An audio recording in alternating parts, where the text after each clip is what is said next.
Good day mga katart! We're back here in Marikina City and we're visiting Jack Chow Pares Mami House. Dito lang yan sa may barangay Kalumpang, MH Del Pilar Street.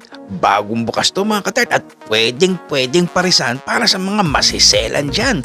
Kita naman ninyo napakasarap ng kanilang beef pares at in-order din namin ng kanilang lechon kawali rice. At syempre hindi namin pinakwala ng beef wonton mami at sabayan pa ng kanilang chicken inasal na unlimited rice. At meron pang sizzling sisig yan with egg.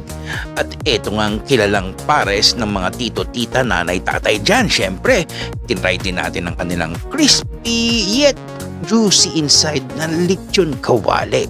At hindi rin natin pinakawalan etong ang kitang-kitang hitik na hitik sa sahog na beef wonton mami. At syempre, eto ang sabi ko sa inyo, ang chicken inasal na unlimited rice. Ang sarap ng atsara niyan mga katart. Kaya punta na kayo dito. At syempre, eto pa ang kanilang sizzling sisig with egg ay panalong panalo. Bagong-bago ito mga katart. If you're looking for the traditional pares yet a new place to dine in, sabi ko nga, pwede sa maselan dyan.